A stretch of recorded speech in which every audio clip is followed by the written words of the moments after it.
بسم اللہ الرحمن الرحیم۔ السلام علیکم، میرے چینل میں آپ کا استقبال ہے۔ Welcome to S A teaching zone. تو آج کی ہماری ویڈیو جو ہے 8ویں کلاس کی کتاب بال بھارتی کا ہم آج شروعات کریں گے۔ بال بھارتی نے یہ کتاب کی 8ویں کلاس کی کتاب، تو آج ہم جو ہے پہلا چیپٹر کریں گے۔ تو دیکھیے آج ہم پہلا چیپٹر کر رہے ہیں۔ تو اس سے پہلے میں نے پہلی سے لے کر 7 تک کی ویڈیوز بنا دی، آپ لوگ وہ بھی دیکھ لیں گے، آپ کے چھوٹے بھائی بہن ہوں گے تو، اور اس کے آگے بھی میں 9 کی بھی ویڈیو بناؤں گی تو وہ بھی دیکھ لیں گے۔ تو آج ہم شروعات کرتے ہیں۔ تو اس سے پہلے بھی آپ لوگوں نے اردو پڑھ رکھا ہے، امید ہے کہ آپ لوگوں کی ریڈنگ بھی اچھی ہو گئی ہوگی، لکھنے کی مطلب املے کی بھی اچھی طرح سے آپ لوگوں کی املے کی بھی پکڑ اچھی ہو گئی ہوگی۔ تو اردو جو ہے صرف ایک مضمون ہی نہیں ہے نا، تو اس سے ہم جو ہے اچھی معلومات بھی حاصل کرتے ہیں۔ تو جتنی ہماری پکڑ اردو پہ اچھی ہوگی تو ہمیں جو مواد سمجھنے میں بھی آسانی ملے گی۔ تو آج کا ہمارا جو پہلا چیپٹر حضرت علی رضی اللہ عنہ، اس کے لکھنے والے جو مصنفن کا نام ہے محمد حسن فاروقی۔ تو پہلی بات ہے جو کتنے اس والے چیپٹر سے متعلق ہے، حضرت علی رضی اللہ عنہ مسلمانوں کے چوتھے خلیفہ تھے۔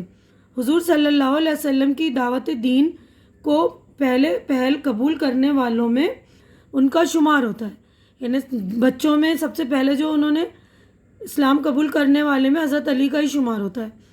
حضرت رضی اللہ عنہ جب 8 سال کے تھے تو بچوں میں انہوں نے سب سے پہلے اسلام قبول کیا تھا۔ ان کی سادہ زندگی، سخاوت، جرأت، انصاف اور علم و دانائی اسلامی تاریخ میں مشہور ہے۔ اس سبق میں حضرت علی رضی اللہ عنہ کی زندگی کے بعض نہایت اہم پہلوؤں پر روشنی ڈالی گئی ہے، یعنی حضرت علی رضی اللہ عنہ کے زندگی کے کچھ پہلوؤں کے پر روشنی ڈالی گئی ہے نا۔ اب یہ جان پہچان ہے جو ہمارے مصنف محمد حسن فاروقی، ان کا تعارف ہے۔ تو محمد حسن فاروقی 2 دسمبر 1941 کو کوائیولا مہاراشٹر میں پیدا ہوئے۔ مالیگاؤں میں درس و تدریس کے فرائض انجام دینے کے بعد اب بھیونڈی میں رہائش پذیر ہیں۔ وہ بال بھارتی اردو لسانی کمیٹی پونا کے فعال رکن ہیں اور ایک عرصے تک تعلیمی رسالے آموزگار جلگاؤں کے نائب مدیر بھی رہے ہیں۔ تعلیمی موضوعات پر ان کے کئی مضامین شائع ہو چکے ہیں۔ تعلیمی منظرنامہ اور میرے علمی و ادبی رہنما ان کی تصانیف ہے۔ ٹھیک ہے، تو آگے بڑھتے ہیں ہم سبق کی طرف۔ تو حضرت علی رضی اللہ عنہ ہمارے نبی حضرت محمد صلی اللہ علیہ وسلم کے چچا زاد بھائی تھے۔ ان کے والد ابو طالب کا شمار مکے کے ذی اثر لوگوں میں ہوتا تھا، مطلب اثردار لوگوں میں تھا ان کا شمار۔ ابو طالب جو ان کے والد صاحب جو تھے حضرت علی رضی اللہ عنہ کے، اور ہمارے حضور کے جو ہے چچا تھے۔ بچپن ہی سے حضرت علی رضی اللہ عنہ حضور صلی اللہ علیہ وسلم کی تربیت میں رہے۔ بچوں میں سب سے پہلے ایمان لانے کی سعادت حضرت علی رضی اللہ نے حاصل کی۔ اس وقت ان کی عمر مشکل سے 8-10 برس کی تھی۔ ایک مرتبہ قریش مکہ نے حضرت محمد صلی اللہ علیہ وسلم کو رات کے وقت قتل کر دینے کی سازش کی۔ آپ صلی اللہ علیہ وسلم کو اس سازش کا علم ہو گیا۔ حضور صلی اللہ علیہ وسلم کے پاس مکے کے لوگوں کی امانتیں رکھی ہوئی تھیں۔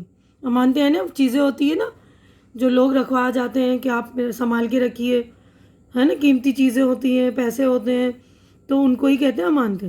اس رات آپ صلی اللہ علیہ وسلم نے اپنے بستر پر حضرت علی رضی اللہ عنہ سے سونے کے لیے کہا اور اللہ کے حکم سے مدینہ ہجرت فرمائی، اور آپ صلی اللہ علیہ وسلم نے جاتے وقت حضرت علی رضی اللہ عنہ کو ہدایت کی کہ وہ مکہ والوں کو ان کی امانتیں لوٹا کر مدینہ آ جائیں۔ اس رات حضرت علی رضی اللہ عنہ حضور صلی اللہ علیہ وسلم کے بستر پر بے خوف و خطر گہری نیند سو گئے۔ قریش مکہ نے جب آپ صلی اللہ علیہ وسلم کے بستر پر حضرت علی کو پایا تو انہیں سخت مایوسی ہوئی، وہ غصے میں واپس لوٹ گئے۔ بعد میں حضرت رضی اللہ عنہ نے لوگوں کی امانتیں لوٹائیں اور مدینہ ہجرت کی۔ ہجرت کے دوسرے سال اللہ کے رسول صلی اللہ علیہ وسلم نے اپنی بیٹی بی بی فاطمہ رضی اللہ عنہ کا نکاح حضرت علی رضی اللہ سے کر دیا۔ تو دیکھیے کتنے مطلب اس کی بات ہے نا، کتنے بے خوف و خطر تھے، کتنے بہادر تھے، کہ معلوم تھا کہ کفار مکہ ہے جو انہوں نے آپ صلی اللہ علیہ وسلم کو قتل کرنے کی سازش کی، لیکن وہ گہری نیند جو ان کے بستر پہ سو گئے۔ انہوں نے کچھ بھی مطلب ذرا بھی ڈر نہیں دکھایا، بہت ہی نڈر تھے۔ اس کے بعد جو حضور صلی اللہ علیہ وسلم کے پاس وہ ہجرت کر گئے ہیں نا، امانتیں ساری لوٹا دی ہیں نا، تو حضور صلی اللہ علیہ وسلم کو اللہ کا حکم ملا تھا نا کہ مدینہ آپ ہجرت کرو، ٹھیک ہے۔ اب آگے بڑھتے ہیں، ہم دیکھیے اگلے پیراگراف میں حضرت علی رضی اللہ عنہ نے بچپن ہی میں لکھنا پڑھنا سیکھ لیا تھا۔ رسول اکرم صلی اللہ علیہ وسلم کی جانب سے جو خطوط روانہ کیے جاتے تھے انہیں اکثر حضرت علی رضی اللہ عنہ لکھا کرتے تھے۔ انہیں تقریر و خطابت کا خداداد ملکہ حاصل تھا۔ خداداد یعنی خدا کا دیا ہوا تحفہ، یعنی گاڈ گفٹیڈ بولتے ہیں نا، تو انہیں تقریر کرنے کا، لکھنے کا بھی جو ایک مطلب ایک گفٹ تھا ان کے اندر۔ حضرت علی رضی اللہ عنہ میں بہت سی خوبیاں تھیں، ان کی بہادری اور جنگی صلاحیت سے ہر خاص و عام واقف تھا۔ خیبر کی جنگ میں انہوں نے بے مثال شجاعت کا مظاہرہ کیا، شجاعت یعنی بہادری کا، جس کی وجہ سے خیبر کا قلعہ فتح ہوا۔ حضرت علی رضی اللہ عنہ صاحب الرائے تھے، صاحب الرائے یعنی رائے دینے میں سب سے اول، اچھی رائے دیتے تھے۔ کوئی تنازع آ پڑتا، تنازع یعنی کوئی لڑائی جھگڑا ہوتا ہے نا، کوئی بحث ہو جاتا آ پڑتا تو ایسا فیصلہ کرتے کہ لوگ دنگ رہ جاتے۔ دوسرے خلیفہ حضرت عمر فاروق رضی اللہ عنہ فرمایا کرتے تھے کہ ہم لوگوں میں سب سے بہتر فیصلہ کرنے کی صلاحیت حضرت علی میں ہے۔ حضرت عمر فاروق رضی اللہ عنہ کو جب کوئی مشکل معاملہ پیش آتا تو وہ حضرت علی رضی اللہ عنہ سے مشورہ کرتے تھے، ٹھیک ہے۔ آگے بڑھتے ہیں ہم اگلے پیج پر۔ حضرت علی رضی اللہ عنہ کی سب سے نمایاں خصوصیات ان کا استغنا یعنی دنیا سے بے پرواہی اور دنیا سے بے رغبتی ہے، یعنی ان کو دنیا سے کوئی رغبت نہیں تھی، عیش و آرام سے کوئی تعلق ہی نہیں تھا ان کو۔ عیش و آرام کے تمام اسباب ان کے قدموں میں تھے، حکومت کے پورے اختیارات اور مال و دولت کے سارے وسائل انہیں حاصل تھے، لوگوں کی طرف سے تعظیم و تکریم میں کمی نہ تھی اور نہ کوئی ان کا محاسبہ کر سکتا تھا۔ پھر بھی وہ دنیا کے عیش و آرام اور تکلفات سے بالکل ہی بے نیاز تھے، بے نیاز رہے، یعنی ساری چیزیں تھیں، یعنی خود بادشاہ تھے نا، ساری عیش کی چیزیں تھیں، لیکن وہ خود دنیا سے بالکل بیزار تھے، انہیں ان کو دنیا سے کوئی دلچسپی تھی ہی نہیں۔ ایک مرتبہ حضرت علی رضی اللہ کی خدمت میں فالودہ پیش کیا گیا تو اس سے یوں مخاطب ہوئے، یعنی فالودے سے بولے کہ تیری خوشبو اچھی ہے، رنگ حسین ہے، تو لذیذ ہے، مگر میں نہیں چاہتا کہ نفس کو ایسی چیز کا عادی بناؤں جس کا وہ اب تک عادی نہیں ہے۔ ایک بار وہ اپنے گھر سے ایسی حالت میں نکلے کہ ایک تہبند باندھے ہوئے اور ایک چادر سے جسم ڈھکے ہوئے تھے۔ تہبند کے کپڑے کو ایک معمولی کپڑے سے کمر بند کی طرح باندھ رکھا تھا۔ ان سے جب پوچھا گیا کہ اس لباس میں آپ کس طرح رہتے ہیں تو فرمایا یہ لباس اس لیے پسند کرتا ہوں کہ یہ نمائش سے بہت دور اور نماز میں آرام دہ ہے، یعنی نمائش کا لباس نہیں، یعنی اس میں کوئی فیشن والی کوئی بات نہیں تھی نا، بالکل سادہ لباس تھی اور یہ نماز پڑھنے میں بھی آسانی ہوتی تھی ان کو۔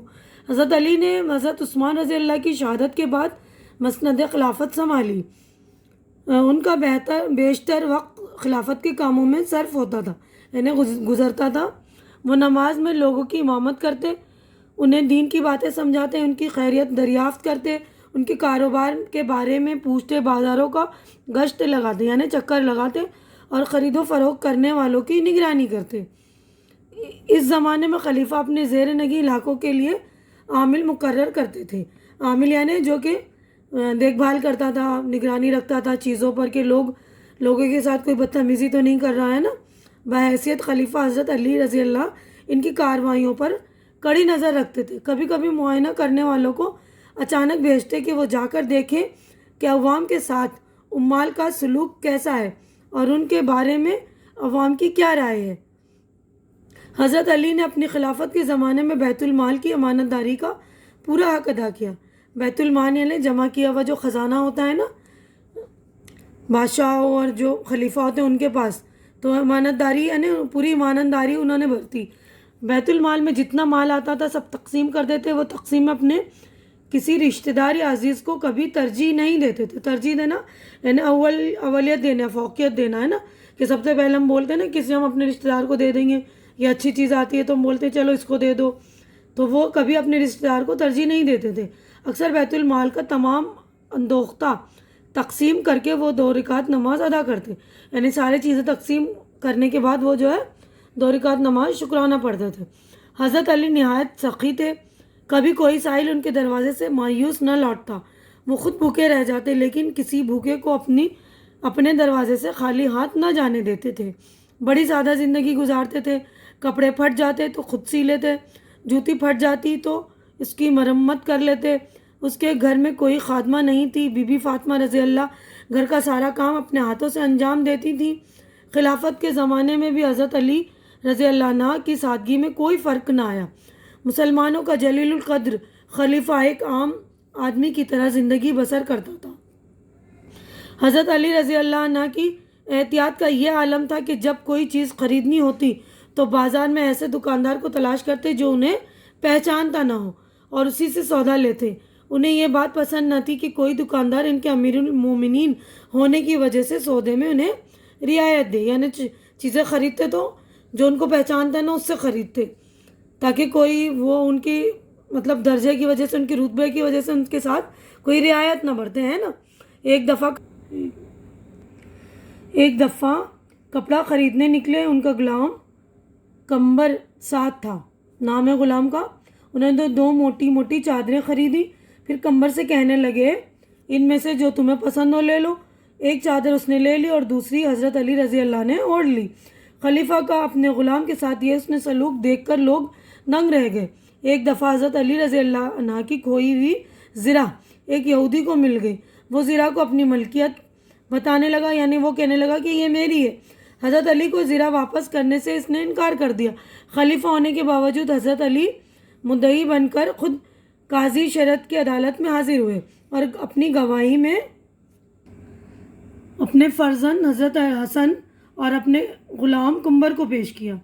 تو زرہ اس کو بولتے ہیں جو فولاد سے بنی ہوتی نا، جنگ میں پہنتے ہیں، اور مدعی کا مطلب ہوتا ہے دعویٰ کرنے والا، یعنی وہ خود عدالت گئے اتنے بڑے خلیفہ ہونے کے باوجود، اور انہوں نے حسن اپنے بیٹے کو اور غلام کو گواہ بنا کر پیش کیا۔ قاضی نے ان دونوں کی شہادت قبول کرنے سے انکار کر دیا اور کہا کہ بیٹے کی گواہی باپ کے لیے اور غلام کی گواہی آقا کے لیے ناقابل قبول ہے۔ خلیفہ وقت مقدمہ ہار گئے کیونکہ ان دونوں کی، غلام کی اور بیٹے کی گواہی کو قبول نہیں کیا گیا نا، تو وہ ہار گئے مقدمہ۔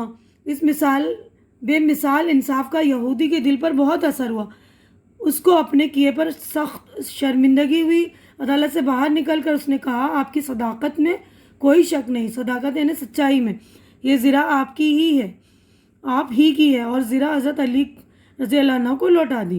حضرت امیر معاویہ رضی اللہ عنہ نے ایک بار حضرت علی رضی اللہ عنہ کے ایک ساتھی زرار اسدی سے کہا کہ مجھ سے حضرت علی رضی اللہ عنہ کے اوصاف بیان کرو، اوصاف یعنی خوبیاں۔